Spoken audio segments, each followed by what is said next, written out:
Okay, well, it is 8:30. I was trying to see if Councilmember Gardner was on. Don't think he is. Okay, we'll go ahead and start the meeting for the Planning and Economic Development Policy Committee on Wednesday, October 8th. And actually, happy anniversary to my husband. It's our wedding anniversary. Welcome everyone this morning, and we'll start the meeting with the approval of the minutes. Councilmember Jurinsky. I approve. Okay, I do as well. So those minutes are approved, and we'll move on to our first item of business, which is the status update to the PROS Dedication and Development Criteria Manual. Nicole.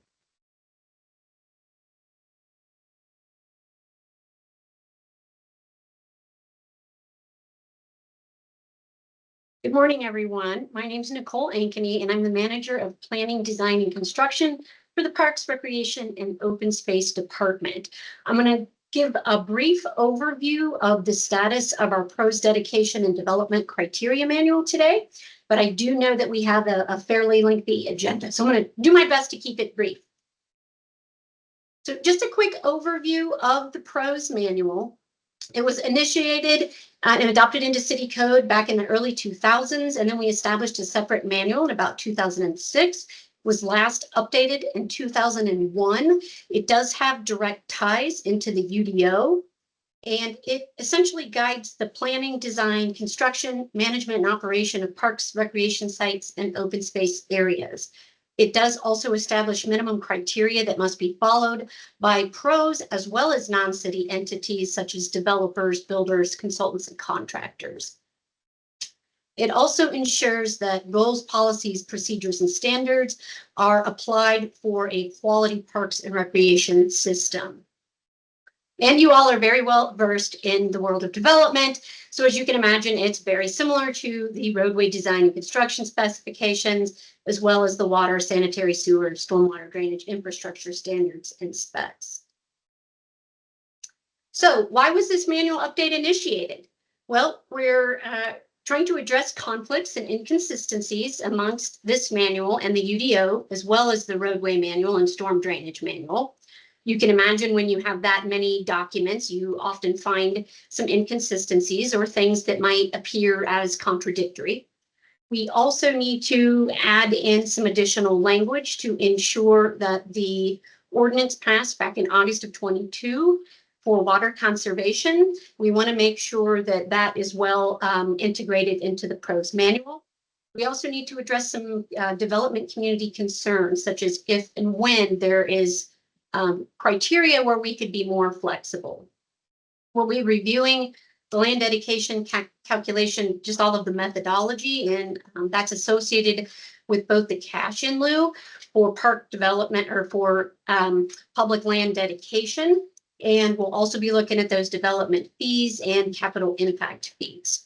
We also have to ensure alignment with our recently passed master plan for our department, which is called Our Parks, Our Places. And then we'll get into the technical nitty-gritty of standards for pickleball, dog parks, assets within the floodplain, those types of things. For an overview on the timeline, we have contracted with an outside consultant. They are called Logan Simpson. They're a local firm, and they are primarily based in the Colorado and Southwest area. They've done similar projects for City and County of Denver, City of Westminster, and many others in Colorado.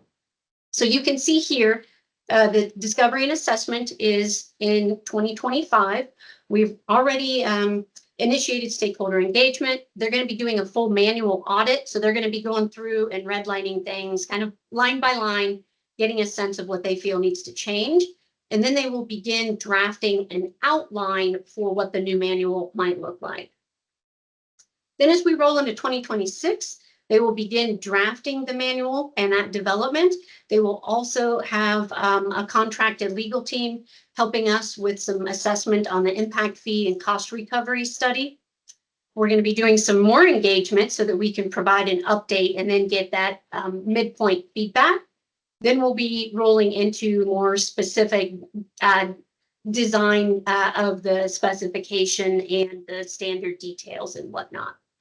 And then the final phase, which is anticipated for Q4 of 26, is the final manual review and approvals. And then they're also going to be looking at some digital optimization so that developers, staff, that anybody who needs to get into this manual can much more easily click back and forth rather than having to look each of the different sections up.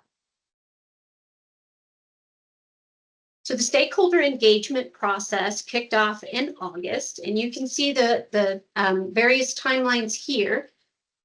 We did hold several listening sessions. We offered those both in person and virtually.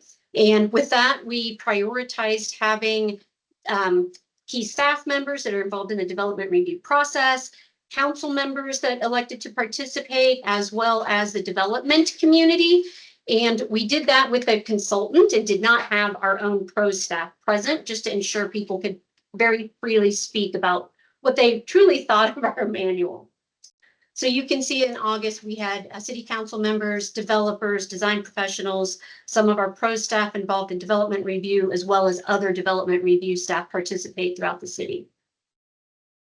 And then you can see the timeline here into the new year. We'll be looking at reaching back out to these groups again. Then we'll be reviewing each of the section modules next spring through summer, and then looking to close out our process towards the end of next year. And you see I've got an asterisk at the bottom. So these presentations, some of which will be by staff, some of which will be by the consultant, Logan Simpson, and we will try to present those at different milestones or upon request. So the listening sessions, we had 112 stakeholders were invited, including council members. We had 30 participants, which was really great. We had pretty equal representation across the different groups with developers, especially from the Development Review Advisory Board, as well as the Joint Task Force. And then amongst the design community, pros development and development review staff throughout the city. So we had very, very solid representation across the different groups. So we asked a series of questions, and while I won't read them all, I'll hit a couple of the highlights. What do you appreciate about working with the current dedication and development criteria manual, if anything? In other words, what should we retain and not change? Number two, what have been the pain points, if any, of using and interpreting the current manual? And then what are the most urgent and important changes that need to happen? They also inquired about whether folks had seen other manuals that were good examples that we might glean some information from. They also inquired about the development review process as a whole.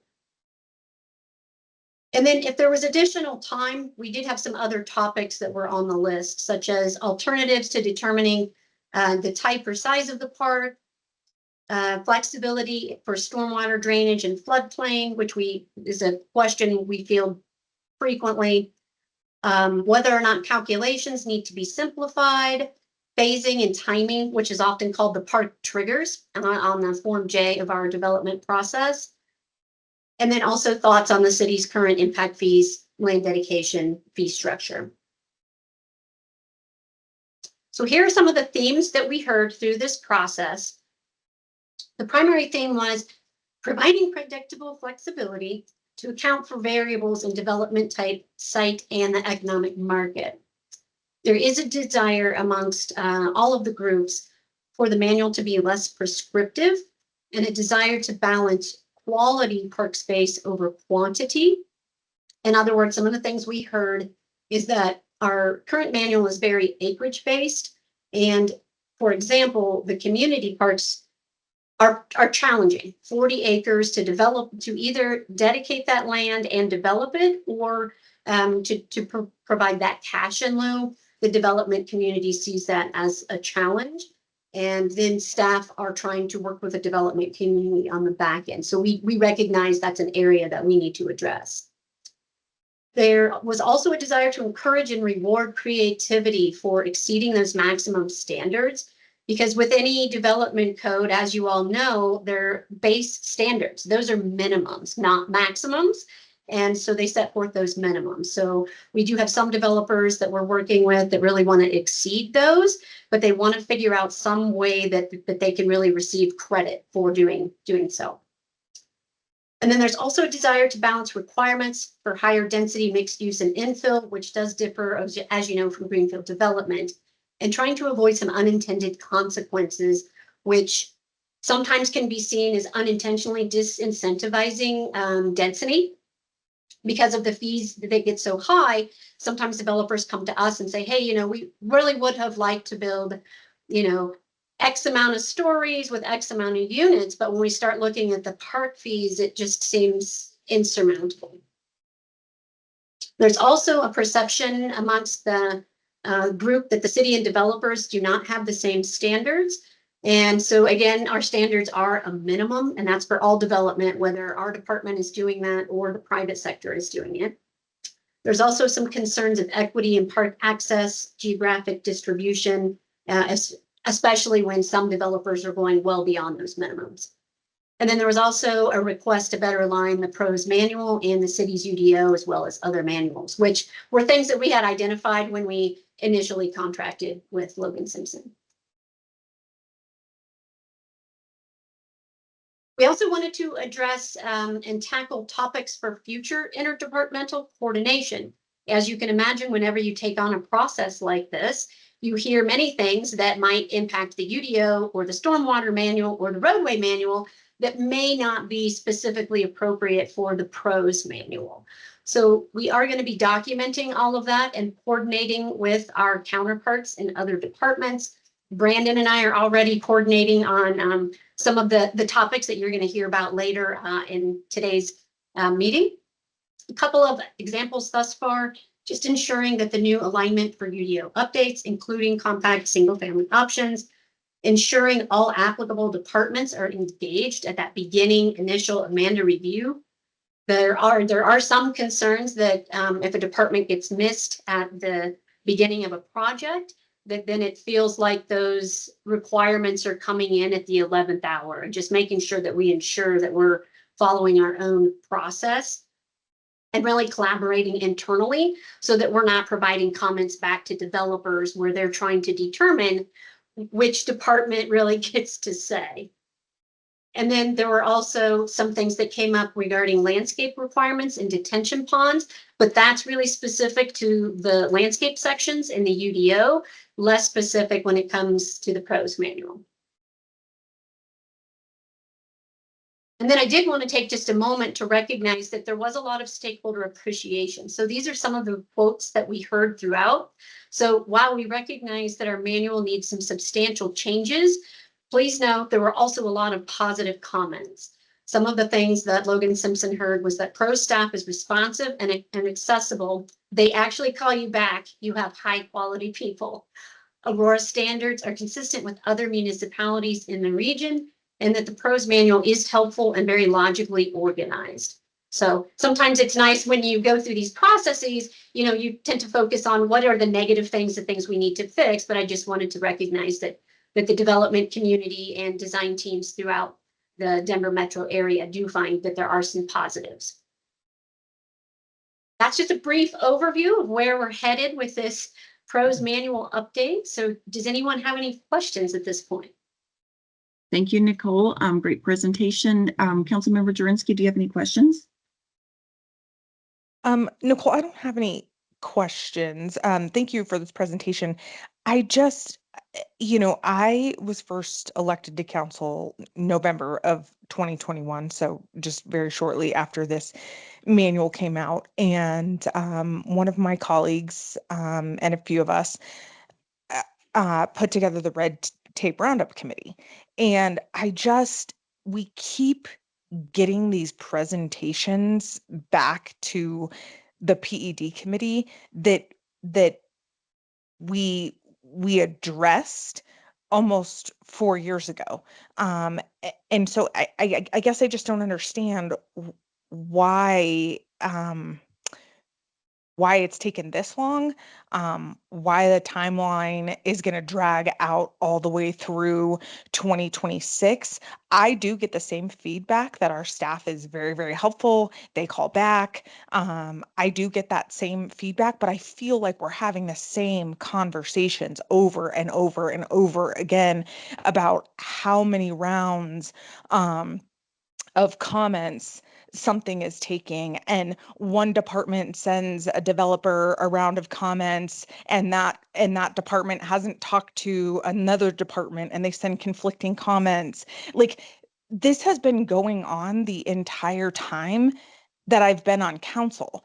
So I I just I, I mean, again, I appreciate the presentation and all the presentations that come forward to this committee, but I'm, is there any way to speed up this process, speed up this timeline? And then in there we talk about they're worried about decentivizing um density housing, when we know for a fact that applications are down 94%. So I don't think that that should be really a main part of updating our pros manual, especially if we're not going to update it for another 4 or 5 years.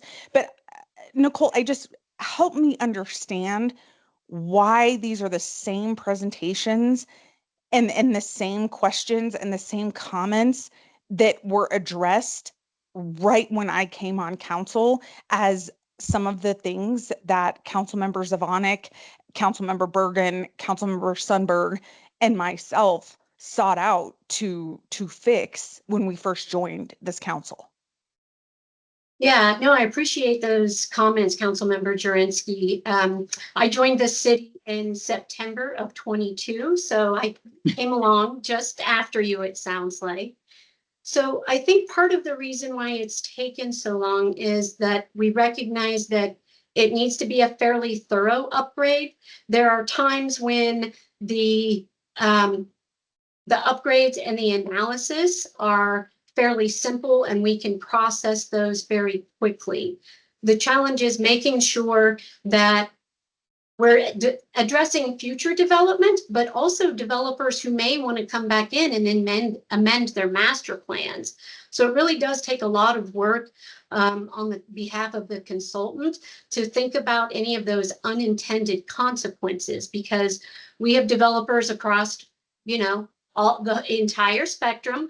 Some are very high quality and others that are just coming in and saying, hey, I want to know the basics and the minimums, and that's just where I'm going to be. So that's one of our biggest challenges, is trying to adjust that and account for that. And it's fairly difficult. And we have not come across thus far in any other jurisdictions that have done that and done that well. And so one of the biggest challenges before us is that our manual is really based on population projection. And so, but then there's some concern in the development community when, as you add more units, you're adding more projected population, which means all of those fees and requirements are going up. So I think it's really important to embed these different initiatives together so that we can be thorough.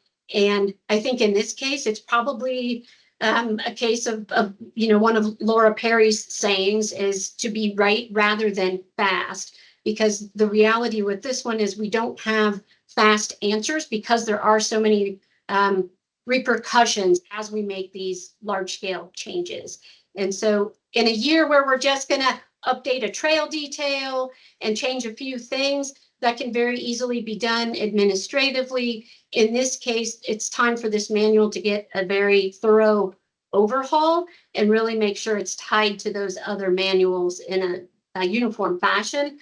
And I'll say, in my brief time with the city, I've been working very closely with Janine and Brandon and their teams, as well as Jacob Cox. And I think we've come a long way in putting in some efficiencies and trying to ensure many of these areas are met and try to address the developers' concerns as they're coming in. Some things are easier and faster to fix than others, but we are seeing this as a thorough review so that we can make sure that we are consistent and blending all of these together. But I know it's frustrating that it takes a while for the analysis. I do understand that completely.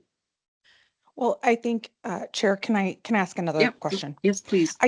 I think, Nicole, and I would agree, in a lot of cases, I would rather be right than fast. But when you're looking at this through the lens of a developer, this is costing them a lot of money. And one thing that I remember vividly from the Red Tape Roundup Committee, and you're right, this was before your time, Nicole, because we started this, I mean, I think almost immediately when I got on council, and there was 5 of us on that committee. But we had agreed to things like, if the city had to go, without completely redoing a master plan, like you said, if the city had to go more than like 3 rounds of comments back and forth, that expense was going to start to be on the city and not the developer.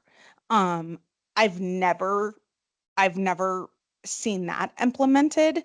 I'm still hearing from developers, we're going rounds and rounds and rounds. So I guess this is sometimes where I feel like, as the elected official, um, a lot of the conversations that we've had in years past, a lot of the ideas that we've put in place, committees that we've formed, have just gone ignored.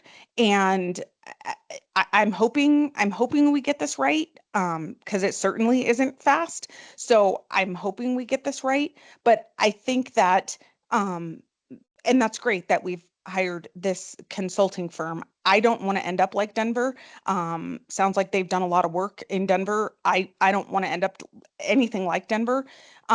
So I hope that we're going back and like listening to recordings of the Red Tape Roundup Committee, and some other things and some input that council members have had for this manual, because I do want us to get it right. And I don't want to keep hearing from developers that we're going rounds and rounds and rounds. And it is simple things. It is like landscaping, and it is irrigation. Like, it is more simple things that I'm hearing we're going round after round after round on, and not entire master plan redevelopment, I guess.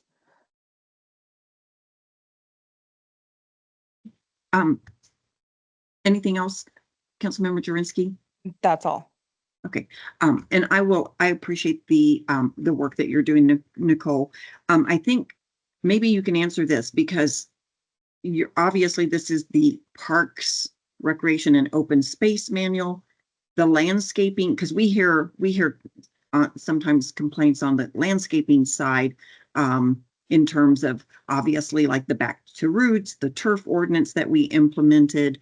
I know, and I think a lot of this input, I know who it came from, one of the developers. He's probably on right now listening, but he had some great ideas, obviously, to give you guys in terms of this manual. But isn't there a difference between some of the landscape requirements and then the parks? You are correct. Yes. Yes, Councilmember Bergan, the landscape requirements are in the UDO. So Janine and Brandon's teams handle those comments. We do collaborate if there's an instance where there's an overlap, like it's a development that's happening on park or open space property. There's some coordination. Right. However, the landscape specifics are coming from the UDO, not from the pros manual. Okay. And I think it is complicated. I mean, I participated, I think, in every single one of those, the Red Tape Ad Hoc Committee public hearings, and we got a lot of comments. I know Laura took that information and tried to integrate it into how we can improve processes. It is complicated because you're also coordinating with the water department's, with other departments. So I guess the predictability, the flexibility, I've heard over and over also, where, we want to make sure that as we're developing our parks, I think you said it very well, that, when you have to dedicate land for community parks, and sometimes those don't get really developed for a long time. So what was the point, right, of having the dedication of the community park if you're not going to have a community park? And I know that, for example, in Windler, they've done a magnificent job of doing really some amenities that you would not normally see that are above and beyond our minimum requirements. So I like the fact that you're looking at kind of trying to give them credit and maybe some trading. I don't know where this is going to end up, but just being able to be flexible, and then reward them for, making a beautiful park, and maybe not having to do so many of them. I think that's very important. I had a question. So things like the back to roots, are really going to be in the UDO with, right? Like that's Sort of. sort the of, back I mean, to it our affects roots- our parks as well. Yeah. Yeah, so the ordinance, as you know, was passed by Aurora Water in 2022. And so then that informs not only the landscape measures in the UDO, which were updated, I believe, the summer of 23. Janine or Brandon, help me out. I think we had some UDO amendments that impacted our department, but the more specific landscape items were in the UDO amendment. Then the Back to Our Roots campaign is the Parks and Open Space specific campaign to promote, educate, and continue to convert our own sites. But it's used as an education tool for us because, as you all know, you all receive those inquiries as well. It is a very large learning curve Yes. on switching to a less water reliant landscape, and it's challenging, Yeah. And from aesthetics standpoint. You all get them. we get the complaints. And Laura is on, and I have definitely had conversations with her and with Marshall Brown about some of those complaints. Obviously we want to conserve water, but one thing that I learned was that the water-wise landscaping actually conserves more water than the native grasses. So we have to make sure to offer those choices to our developers so that they understand which one is actually conserving more water and which one might be more aesthetically pleasing in certain circumstances, I guess. So just wanted to point that out as be careful with that one. Because we do hear from the constituents quite a bit on that. And expectations, I think, are important to understand. So on the timeline, with Councilmember Jurinsky's comments, I kind of had the same thought. I was like, gosh, it's going to take a whole year to get to a new manual. So in that flexibility that we talked about earlier, where let's say a developer comes up with a really creative idea, they don't have to wait 1 year, do they? Is there a process for them to get it approved? So we won't have a process for them to approve anything until the manual is finally done. However, we did initiate a process for those that owe cash in lieu, where they can opt into a program and ask that and sign a document stating that they are participating in our cash in lieu escrow program. We will hold those cash in lieu funds in a specific escrow account so that then once this manual is completed, we can reevaluate and determine if they would get any of those funds back.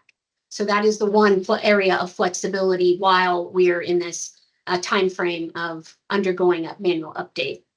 Okay, so they wouldn't be able to go through a waiver process. Correct. There is a fair amount of process that's already embedded in this current manual. We just don't have that level of predictable flexibility in the calculations. So there's still a number of ways that they can coordinate with us on the front end of a project that's embedded in the initial stages, several different ways that they can coordinate with us for some flexibility. But we're trying to get to a point where we have a better outline where that predictable flexibility is clear no matter who opens up that manual. Okay. The calculations illustrate it. Okay, great. One last question. So let's say a developer comes in or came in, let's say, this year under our current standards, and their development doesn't is not completed by the time the manual is approved by city council. So let's say they're midway, they have part of their development is being developed, they have certain filings done, and then they still have another half of their master plan community to complete. What rules do they follow? Because you don't want inconsistencies of part of your development to look one way and then okay, new rules, and now your half of your development right next door is not looking consistent. Right, so they'll need to follow any of the standard specifications and details that change. But essentially, if they've got an approved master plan, that will be all embedded in their master plan. What they may choose to do is they may reach out to Janine and Brandon or myself and say, is it worth us reviewing a master plan amendment? So maybe we can change some of these calculations that might change their overall development. But when it comes to more just the park standards, like let's say they had a master plan that was approved, I don't know, 8 years ago. Yeah. They will have to follow the specifics on sidewalk width, playground, whatever the manual is current. But we'll have to do some coordination and determine if it's worth them coming back in to amend anything. And Janine, did you have anything that you Councilmember Bergan, wanted if to I add? can chime in, Nicole, on that one. Councilmember, we are having further conversations on this issue. In fact, multiple departments, there's multiple manuals, there's multiple dependencies between manuals. You're referencing a couple of them, dependencies between UDOs. And then what's the relationship of manual changes to vested documents? We're very conscientious of that and those requirements. And what are we going to require folks to do or amend? So we are actively having a conversation of that, because the last thing we want to do is put more on our developers and have them have to go back and do amendments, spend more time and money. So we're having a intentional conversation internally about what that looks like, and we'll have more to share about how that goes forward. Okay, great. Yeah, it kind of goes back to predictability. So exactly. Yes. Okay. Thank you very much, Nicole. Thank you. All right. We'll move on to our next item, which is the housing UDO analysis. And I think, Chris, are you presenting? Yeah, Chris will be presenting, and I'll do the introduction. So, oh, sorry, Brandon. Go ahead. No problem. So, Chris, if you want to go ahead and get the slideshow going, and I'll start in. So, good morning. Thank you again. My name is Brandon Camerata. I'm a manager for the current planning division within planning and business development. Thanks again for having us for our monthly update on the project related to compact housing, small lots. So we've got a pretty big agenda for you all today. First, project status update, and Chris will walk you through some items with that. I think the meat of the agenda is some policy questions that we have for the committee that we'd like your input on and guidance on. And those will be kind of set up into three categories of policy questions: greenfield, infill, and design. So keep that in mind. We'll have three kind of groups to get your feedback on. With that said, let's go to the next slide. You've seen this slide before. As you're aware, we've been asked to explore and implement ways to expand housing options, improve flexibility, increase the market's opportunity to provide more price points. And so you've heard all that before. With that said, I'd like to introduce Chris Brewster. He will lead the discussion today. Chris is a vice president with Multi-Studio, and he's our project lead with our Multi-Studio consultant partner. And ultimately, he'll be helping us draft code amendments based on the feedback we receive and direction provided through this process. So with that, we have a lot to get through today. So I'm going to go ahead and pass it over to Chris. Thank you. Thanks, Brandon. Good morning, everyone. Good to be with you. This is our scope and where we're at in the overall process. As you can see, we've been working with the city for quite a while already, and we've talked to a few of you and hope to talk to more of you all throughout. This just demonstrates that we're on track, and B, we're kind of winding up our preliminary stakeholder involvement, which involved our preliminary meetings with our roundtable of developers, listening sessions with outside stakeholders that were one-on-one calls, and pretty much outlining and refining the preliminary issues from the RFP that Brandon just covered. But then also identifying some of the larger policy issues that we need to begin floating up to you all and then ultimately the City Council. That's setting us up to begin drafting some very strategic and targeted amendments to the UDO that focus on compact housing. So that's that number 5 bar down there. We've begun outlining our approach, but certainly there's some things that we need to discuss today and over the month with the entire council to get direction on. But that will set us up to begin drafting, and then ultimately the goal would be to, in January, be able to introduce something into the formal adoption process to get at those issues that Brandon just mentioned. One of the major pieces that we completed in those preliminary steps was the code audit. I believe a copy of that, or a copy of our summary, was in your packet, but that led us to some key things that we're circling around for this effort. Some policy, some more routine and technical. But overall, it's the idea that we could consolidate some of the development standards for compact and small lot housing and put them in one well-organized section. Right now, they're in a few different places. One of the advantages of that would be it will make the UDO simpler and easier to use.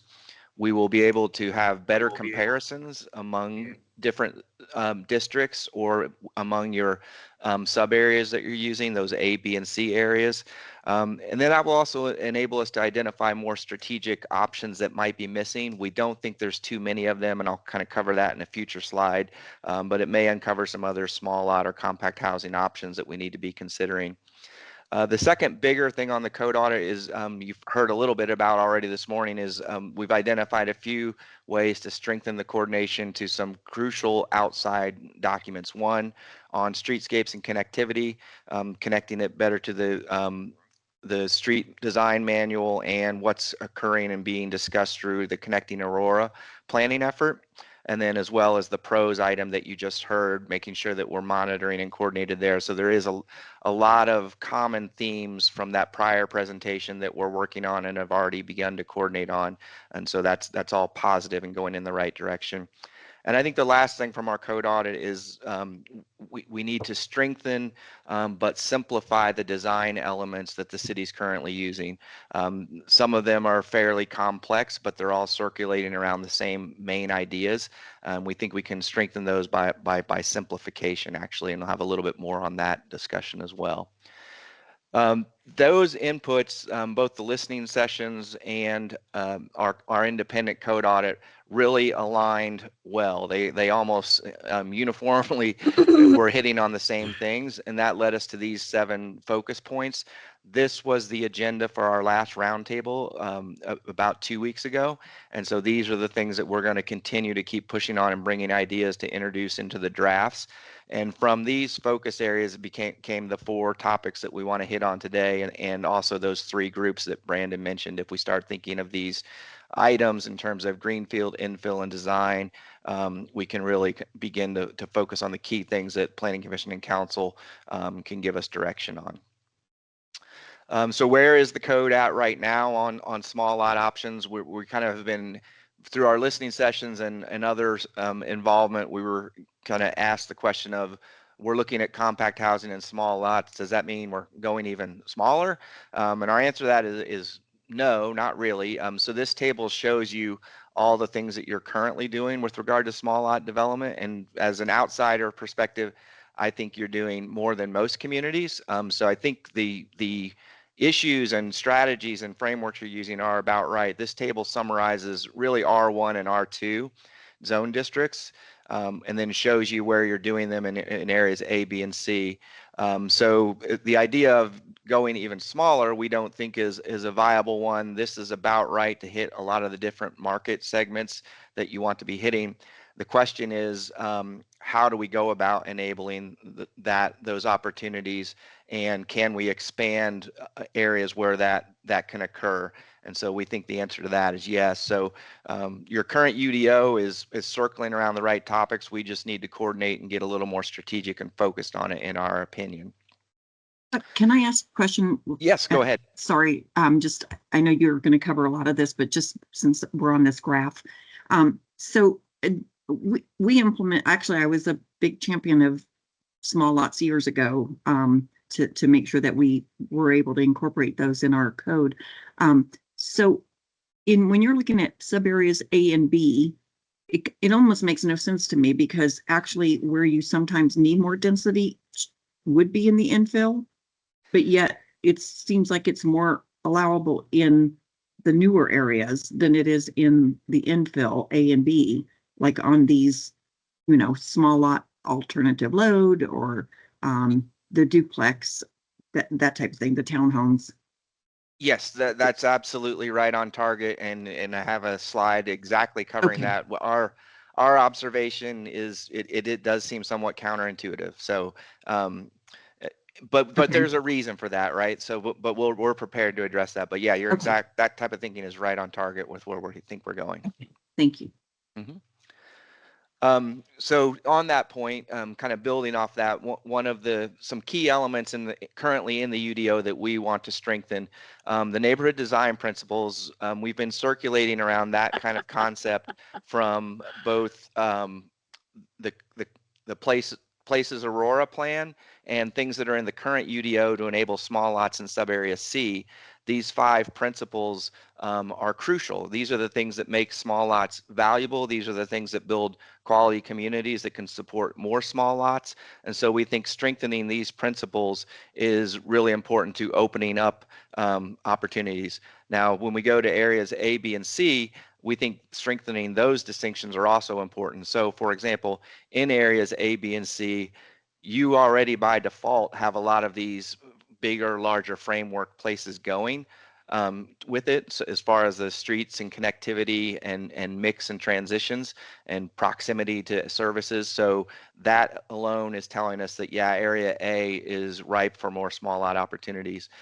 As we look at area C being more lenient and more flexible with small lot opportunities than you currently are, strengthening these principles is really important. And we think that they're all in the UDO right now. They're just not clearly organized around this. And then staff is also using these 5 principles when they consider some of the variances or planned deviations from this current small lot standards. So we think these are important baseline principles. We have an outside document going in a little bit more in detail that was also included in your packet if you have any interest in further looking at what these things mean. So the first of our bigger policy issues in greenfield development, one of the things we've gotten feedback on is we need to increase small lots in area C. That really means that those first bullet points of reconsidering the small lot formulas. Currently now there's limits placed on it that can get quite complex because they're regulating at 2 or 3 different scales, and they're offering options and opportunities, but it does get really hard to determine, especially as you're moving through build out. So the feedback we've heard is, and the goal of that is good. The goal is we don't want nothing but small lots, or we don't want an entire kind of massive acreage of all the same thing. But that's where we think we can have more flexibility in both the extent of small lots and also how you measure and evaluate it on different projects. So simplifying that and reconsidering it to give more flexibility to that. The second area is in the green courts. We've heard feedback that that's a very positive and encouraging development strategy. However, it's a little too rigid in the design parameters, mainly on how the court itself is designed and how houses relate to it. So we've been studying a lot of precedent projects that we would consider best practices that don't really meet your standards as far as that green court design and how the lots relate to them, but should be really good projects that you all should consider. And so we're looking at those to add flexibility to the green court design. So we our code audit concurred with that feedback that we need to both simplify the mix requirements and loosen them up possibly, and have more flexible green court design. And again, that's provided we strengthen those 5 neighborhood design principles. The second major policy one is going into that infill. So exactly what Councilmember Bergan just mentioned on seems counterintuitive. Yes, the areas A, especially in A and B, where you are promoting more infill development and things get, and you want to be reinvesting in your community over time. So this is like a 10 to 20 year proposition. That's where we would expect the small lots to be most applicable, and currently you don't allow that. Some of the policy reasons of why you'd want to do that are on the screen. Maximizing infrastructure return on investment in areas you've already developed, provided that the infrastructure has capacity and can serve that, which many of these areas do, but might need some more project or strategic upgrades. That's always a smart strategy and consistent with your plan. The spinoff benefits from that reinvestment. So that's that 10 to 20 year proposition I was mentioning, that as you kind of thicken up these neighborhoods and housing or vacant lots need to be filled in, there's often an economic development benefit to other uses besides the housing. And so we'd want to strengthen those. And then also just the general idea of your more walkable neighborhoods and more transit served neighborhoods are in these areas, and they all benefit from small lots as well. So we think expanding them into those areas is a really viable strategy. We've also heard evidence, you're already seeing some of these projects, even though the UDO isn't well set up for it. There's demand for this, and there are good projects that are being done. And so we've talked to some of the people or heard anecdotes about some of these projects, and the idea is make the UDO more geared for these specifically in areas A and B. The next big policy issue, moving into the design, that third category of things that Brandon mentioned. The first one is on building design. We've heard a lot from the developers that, hey, the standards are really too prescriptive. There's not enough flexibility. Our architects aren't able to do some creative things that we'd like them to do. And we would somewhat concur with that as well. We're always hesitant to defer too much on that because there are some larger picture neighborhood and community design issues that are important. But outside assessment, the current building design standards are really complex. They're somewhat hard to follow. And I think in that, 2 things typically happen as you administer them. One, you might lose sight of some of the larger objectives as you get more buried into the numbers of the complex standards. And 2, it certainly does become harder to make consistent decisions with that. So we think we can improve the building design standards. It's regulating all the correct topics, so we aren't introducing any new standards at all, but by simplifying and possibly regulating fewer things but more important things, we think we can improve them. So that involves strengthening the design intent of them to begin with. What are we trying to achieve with these standards? Better organizing your current requirements. Again, you're regulating all the right things, but they're somewhat disorganized. And then including more objective options, objective measures of those with options. That's how we get that balance between flexibility, creativity, and expectations. And so we think the building design standards are really ripe for that type of overhaul. And then the second one is reviewing the masonry requirement, mainly to reduce some of the variance requests that you all have been hearing. And so we have 2 thoughts in mind there. One is, are there alternatives? If the masonry requirement is a proxy for doing quality design and durability, in other words, it's a good enough standard to say we get the high quality and durability we want. But it may not ensure it. In other words, all masonry buildings may not be quality design and durable. Are there alternatives that we can consider that either have a lesser standard or don't use it at all? We've heard from certain developers that, hey, certain architectural styles don't use it. So we have our eyes on the idea of how do we meet that quality and durability standard if we didn't have as high a masonry requirement, or if we didn't have it at all. And then the other part of that is, well, where are we making those distinctions? Because we have learned that that requirement has been pretty important to Aurora in the past, predating even the last UDO update. So can we make distinctions on the masonry requirement either by context, those areas I was mentioning before? Is it by building types?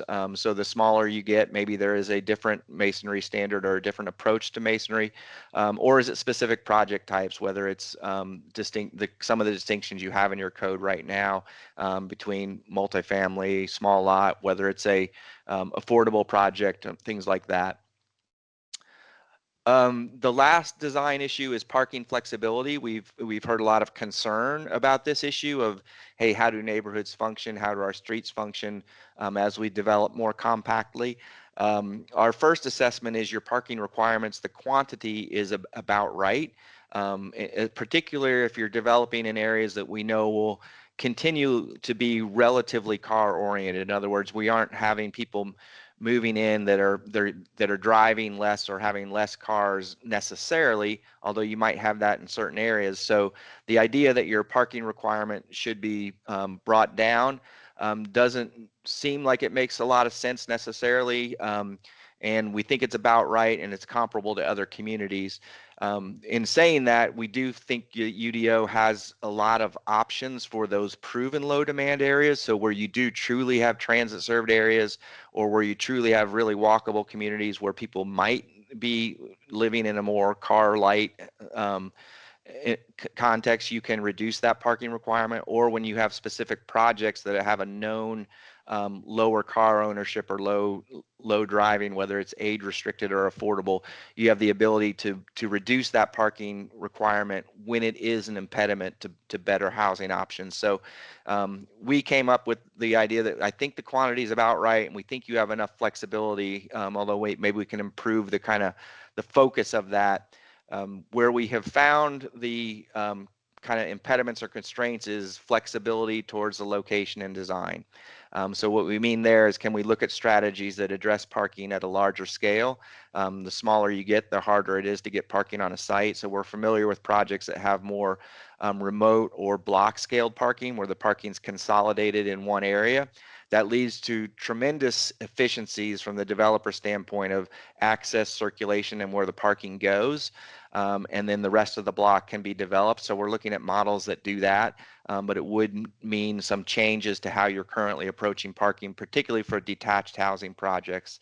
The other part of that is, does all parking, you have a requirement that at least one space needs to be in a garage, and we want to, we're familiar with projects that don't have that, or that have options to have a surface lot, and perhaps some of that has a mix of garage or not. The project you're seeing on the screen now does that. There's certain garages that it's unbundled from the housing, so to speak. So in the parking court, some might be surface spaces, some might be garage. So the idea of maybe some projects don't need a garage at all is one of the things we want to bring into question.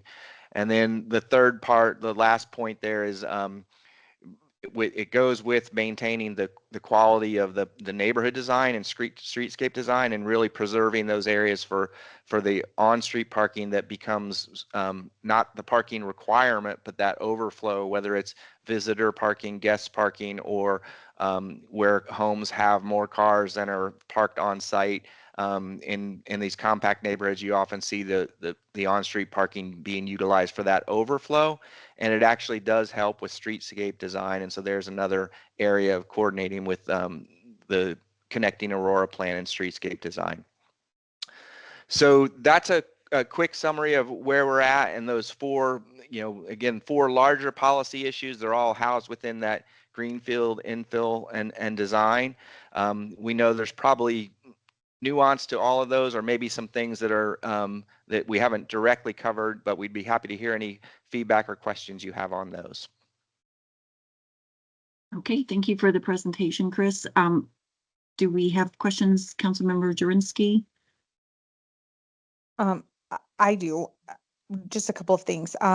So I really, really like seeing the small lot options, and I didn't know, Councilwoman Bergan, that you helped champion that however many years ago, but I really like that. I don't think you're going to get Councilmember Bergan to give too much wiggle room on aesthetics being changed.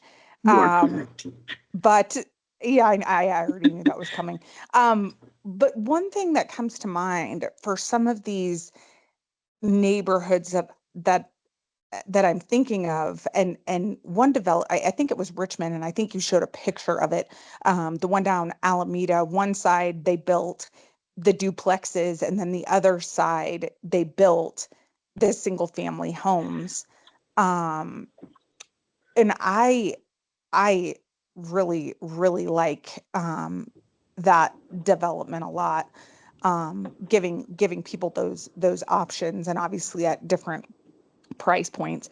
One thing I have seen in neighborhoods, and I'm just kind of wondering at what point does, when folks start to purchase these new builds and they start to move in, obviously, they create an HOA. An HOA is formed in most of these type of neighborhoods, and they come up with some of their own rules regarding parking and stuff like that. And in some of these neighborhoods, small lot neighborhoods that I'm thinking of off the top of my head in Aurora, I see where they've put up signs per the HOA that you can only park on one side of the street, not on both sides of the street. So at what point for parking and stuff, how much of that is really needs to be thought through? And I'm not a big fan of building these homes without garages. That would be an issue for me. Even the duplexes, I think those duplexes that were built on Alameda with two garages, I think are beautiful. So that would be an issue for me. But at some point, I think the HOA steps in once they're formed, and the residents create their own rules around parking. Yes, that's a good point, and something to definitely be aware of. The two things that come to mind on that is the HOA can always have standards that are different or more strict than the city, but it wouldn't be able to supplant a city code, obviously. So that as we kind of simplify or get an approach to parking, it doesn't necessarily mean that an HOA wouldn't go above and beyond that. But what it would mean is they couldn't have standards that conflict with that. Great. With regard to the street itself, I think there were, I'll let others answer, but my immediate impression is they technically can't do that because it's the city's right of way, and it should be up to the city of how it's managed. But on some streets, it is a common strategy to limit the parking to one side. We usually see that, particularly in compact neighborhoods on the narrower streets. From our assessment of your current street sections, unless we get to really, really high densities, most of your neighborhood streets could accommodate the parking on both sides. It creates what we call a yield flow situation, where the kind of infrequent parking on both sides slows down the traffic, and it's actually a very good neighborhood street design strategy. It's when you can expect the parking to be more constant and uniform across the entire block, and where those lanes are really narrow that you would start to see them limited to one side. That one also is what the community's used to as well. If you go to any urban area, people will be like, oh no, we're used to 8-foot travel lanes and parking on both sides. You go into suburban areas and a 10-foot travel lane seems super narrow to people. So it's somewhat of a community tolerance, but that issue I think would be best managed by planning and public works, and it would be the neighborhood itself. Yeah, I agree. I just like in some neighborhoods, even in North Aurora, that were built in the 40s, the 50s, and then certainly when you drive into Denver, which I do not do often because I feel like I'm playing Russian roulette on half of the streets. I have to pull halfway through a street halfway past a stop sign just to be able to see past the cars parked on the street, to see Yeah. if anything's coming. So again, I have no desire to be anything like Denver, or play Russian roulette with any of our neighborhoods, in Aurora. So I like the garage idea. I like the small lot idea, and I love the development that offered the duplexes on one side of the street and, the single family homes on the other side of the street. Thank you, Councilmember Jurinsky. We agree, we agree on similar things.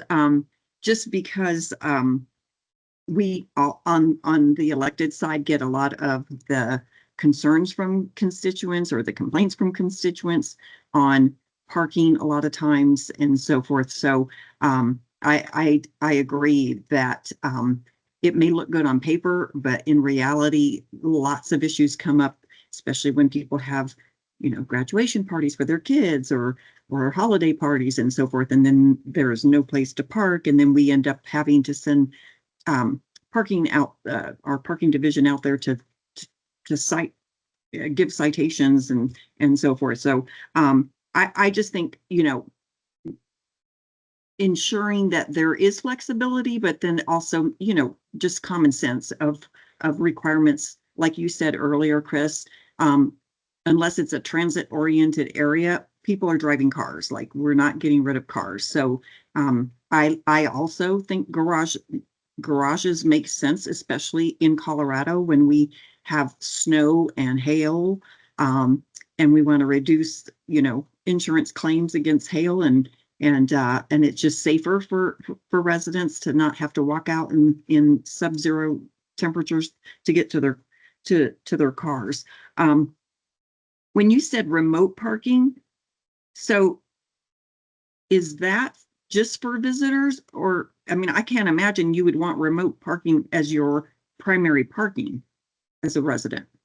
Yeah, I'm going to go back to that slide for a minute to get a little bit further on that point. So it's a strategy. Remote means just not, it doesn't necessarily have to be immediately on the same lot as the house.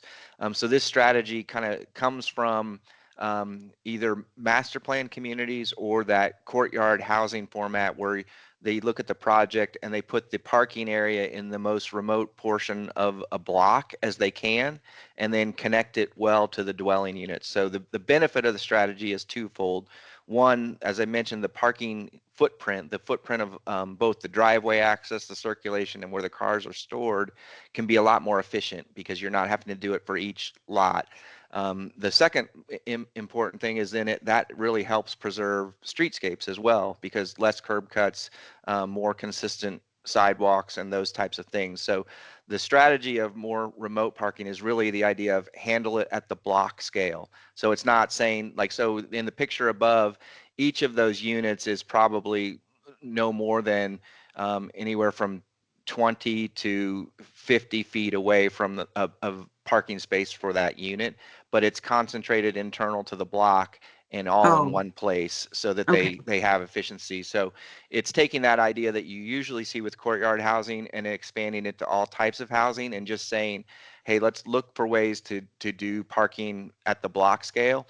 And it may mean having 1 or 2 or 3 parking courts on a block so that the units are really closely integrated with their parking space as well. Okay, so they are covered garage type of. Yes, that's the It's other. just that they're all together. I get it. Correct. Yeah. And the other benefit of this is that the parking could then be, you know, it could be that your current one of one surface and one garage per unit, because this one shows a mix of those parking within that.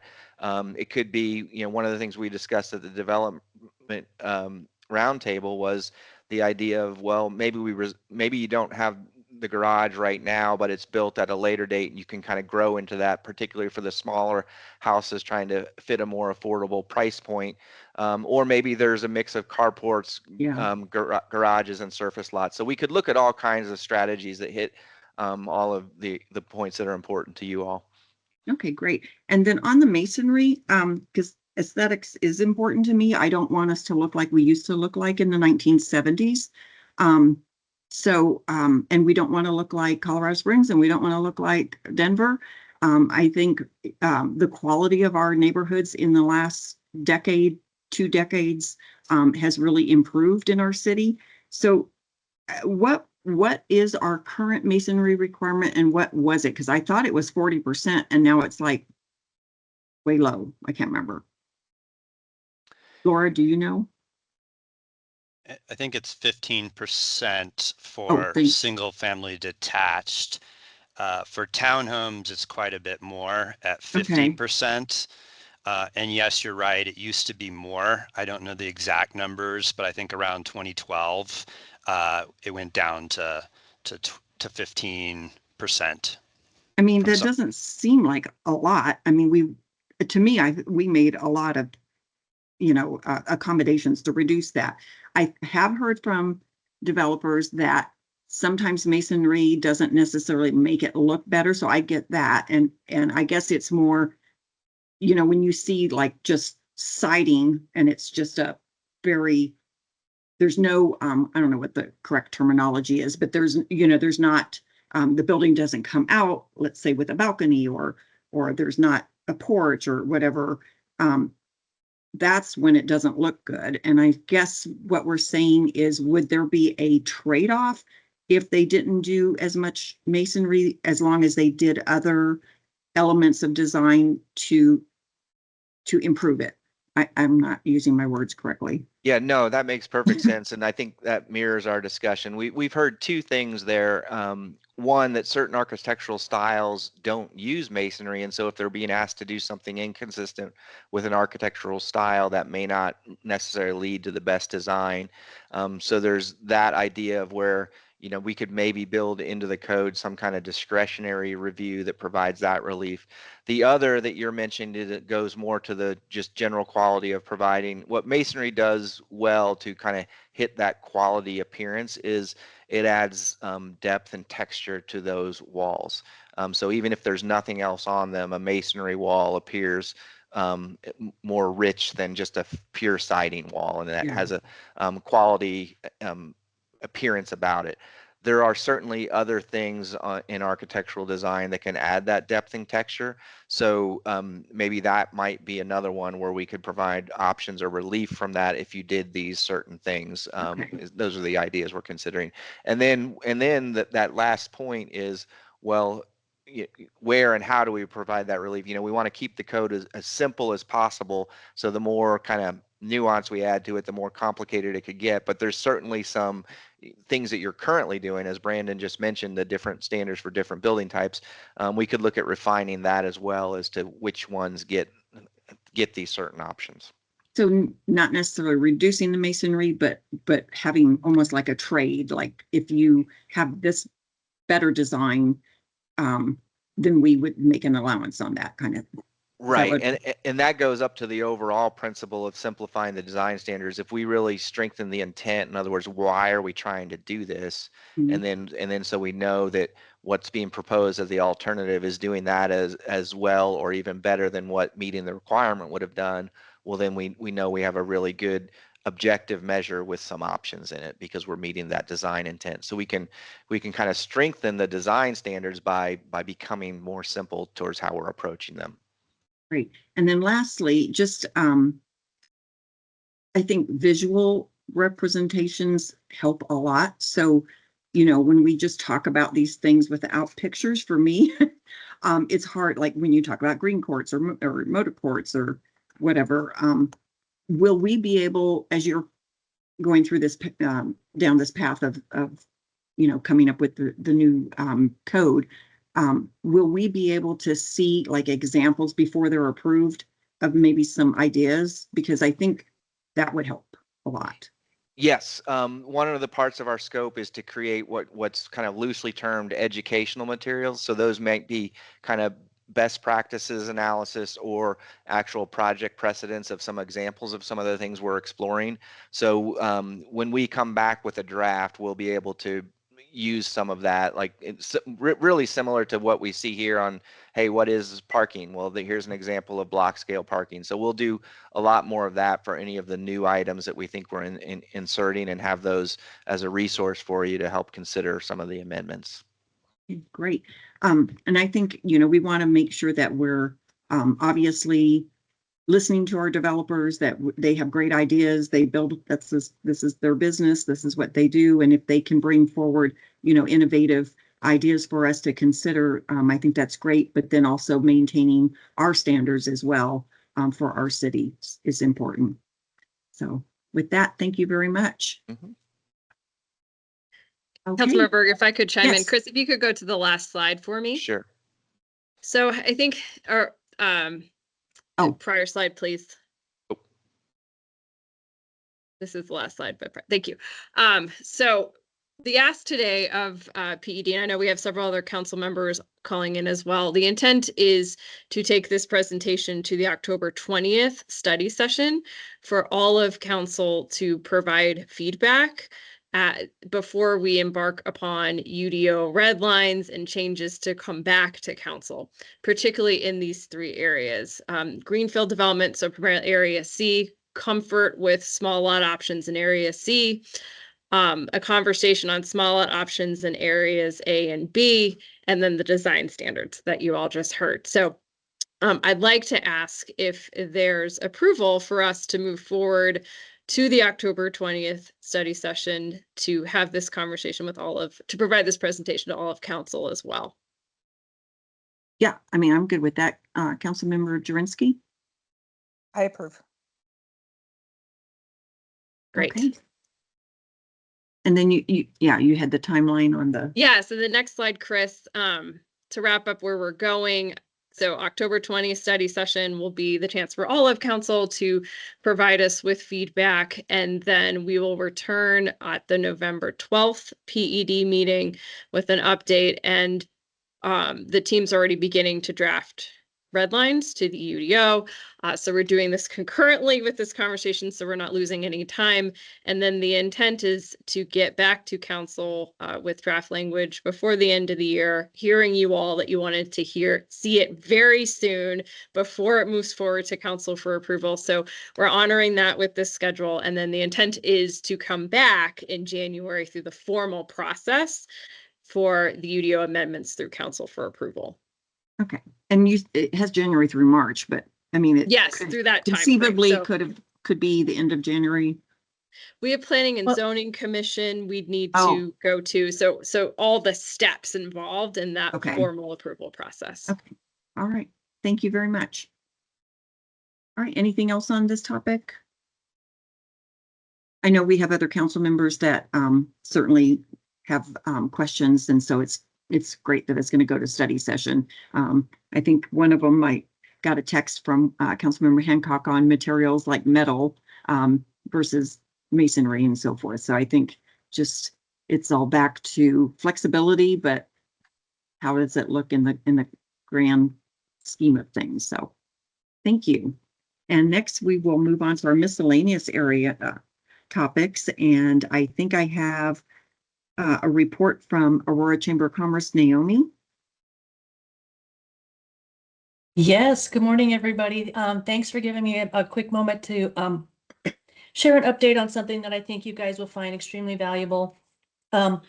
We volunteered to be the administrator for the enterprise zones for Arapahoe County.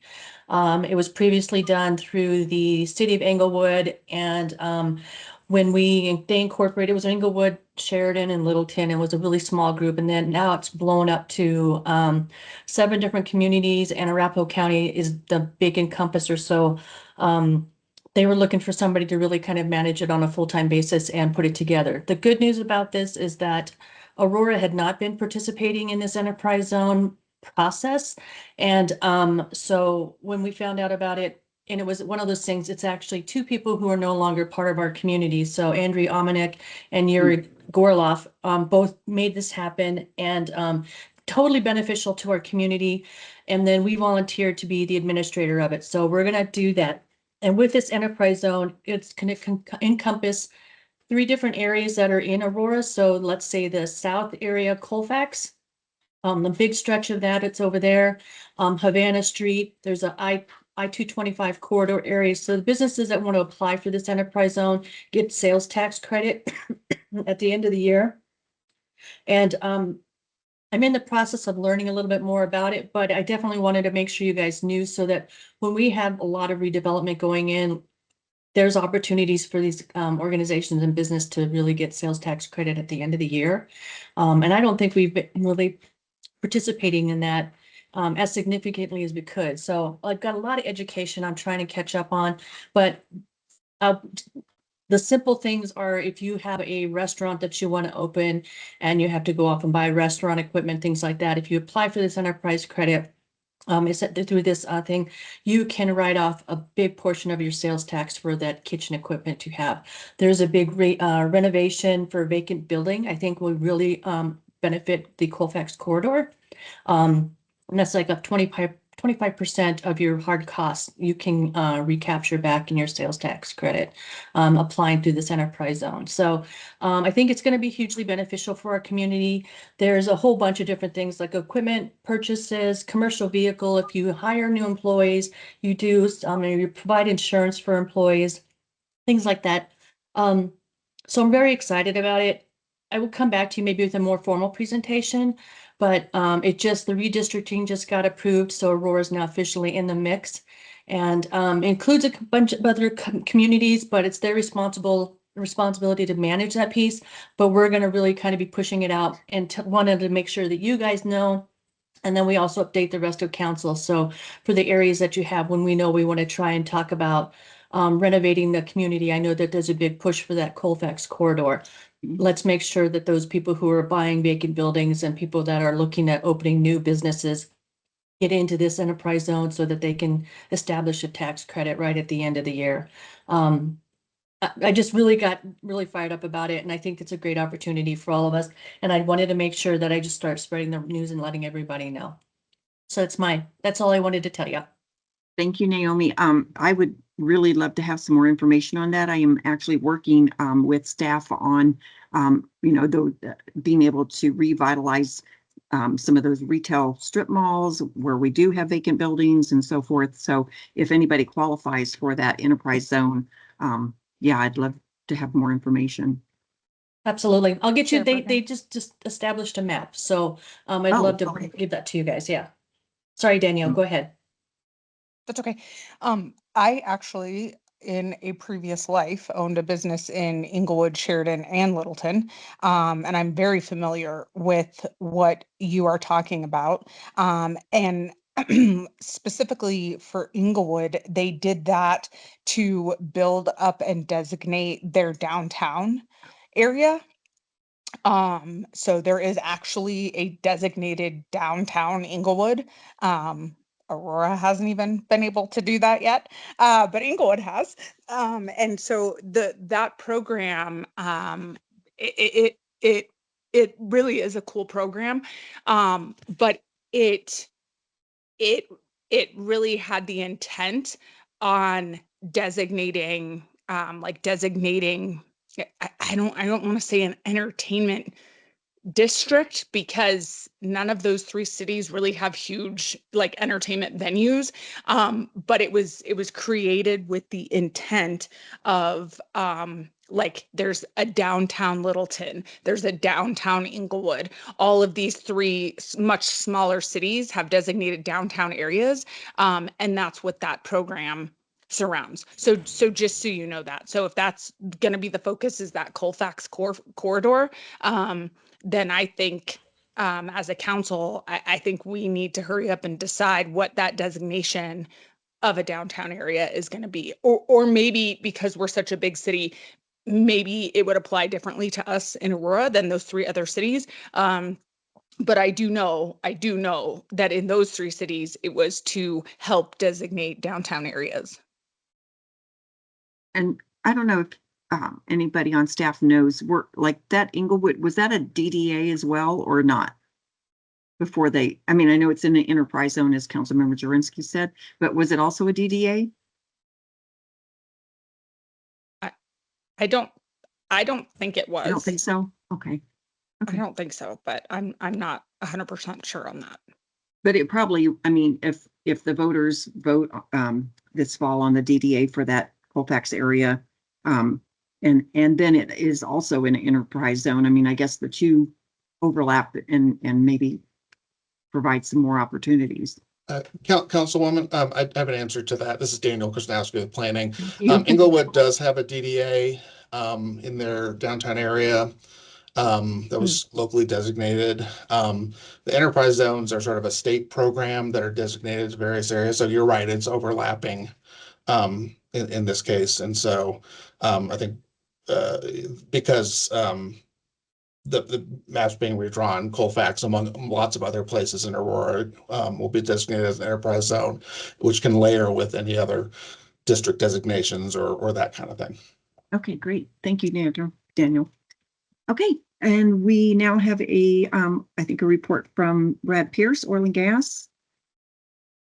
Or do you just want us to, I know you have it in the backup. Yeah, good morning. Thank you, Councilmember Bergan. On my third quarter activities of the Oil and Gas Advisory Committee are in the packet. It's kind of self-explanatory. Also want to mention we have one vacancy for an industry member on our committee. Can be an oil and gas operator who's certified to operate in the city. The person does not have to live in the city. However, has to work for a operator. It can be a pipeline contractor, service company, but just wanted to advertise that we have one vacancy on our committee for an industry person. Thank you. Thank you very much, Brad. And then lastly, I think we have Visit Aurora, Bruce Dalton. I think Brandy is going to be presenting. Yes, I will be giving the update. Thank you and good morning, everyone. Really excited to share an update on the Aurora Borealis Festival, which is now 2 days out. I'm really pleased to report that we have strong momentum across the board. We actually have ticket buyers from 24 states and 2 cities in the United Kingdom. And that level of draw just shows that Aurora is resonating as a destination. And we know that when the visitors come, they're making a huge impact. On average, each overnight visitor spends between $150 and $250 per day, and that's at hotels, restaurants, local businesses, growing both the sales and lodgers tax revenue that goes back into the city's general fund. And it's worth emphasizing that this festival is funded entirely by the visitors and not the residents. So outside of buying a ticket, the initiative really is driven through the lodgers tax and destination marketing fee, which is paid by hotel guests. And these dollars are designated to attract more visitors. So we know that we have a clear base in the meetings and conventions market, and we're really hoping to diversify that into more leisure offerings. And we've discussed this in multiple committees, getting into the sports marketing, festivals, and other events for the general public. According to some industry benchmarks, we also see that festivals of this scale typically generate $2 to $4 in local spending for every $1 invested. When people are coming to these events, we know that they're going to buy food, we have retailers, and then they're going to find these businesses after the festival at brick and mortar locations. And in addition to this, our host, Painted Prairie, is also tracking new home tours as a key performance indicator. So this is tied to the festival weekend. We can see year over year how events like this are driving not only sales tax, but also potential for people to move to new communities. So we're excited to see, places like Windler and others that have master plan communities that offer open space for this type of event. I just wanted to give a couple of shout outs to some of the partners as well. Thank you to the City of Aurora for your process going through the permitting. Everyone's been wonderful. We're working with presenting partners, Xfinity, Comcast, and Peak Beverage. Our associate partners, Gaylord, Denver International Airport, Stanley, and Event Rents. And then we have our other partners, such as the Benson Hotel. Thank you, Naomi and the Chamber, and Fitzsimmons Credit Union. And today, if you were watching Denver 7, our marketing director, David Jacobson, has delivered some exceptional regional broadcast coverage across every major outlet. And so we're really excited to see a big increase in ticket sales in the next 2 days. So just in closing, the festival is October 10th and 11th at Painted Prairie's High Prairie Park. And we do have a code for the city partners. Anyone that's on here, if you want to use the code Aurora 2025, this will give you 20% off tickets. And we really want to welcome and invite everyone to see the best and brightest of Aurora on display this weekend. So thank you so much for that update. Open to questions. Thank you, Randy. And I'm sorry that I won't be able to attend. I'm actually at an IVTTA conference in downtown Denver Friday through Tuesday, so I will miss it. Any questions on any of the miscellaneous committees on oil and gas, Chamber of Commerce, or Visit Aurora? Okay, seeing none, thank you very much. And I think we're going to have regular updates, I think, from Visit Aurora. Is that right, Randy? That is correct. Yeah, we will plan. So since the festival is happening this weekend, our future updates will kind of revolve around the economic impact data that we are collecting through our data partner with Tourism Economics. Great, thank you very much. Okay, and Laura, our next meeting is what, November? Somebody help me here. Let's see, November 12th, right? Yes, that's correct. Okay. Are there any conflicts, Councilmember Jurinsky, or are you good with that date? Yeah, I'm fine. I do see we have the navigation campus ribbon cutting on the same date. It's 9:30 to 11:30. I don't know how many people were planning on going to that. I kind of wanted to go. I wonder if we can maybe reschedule the PED meeting.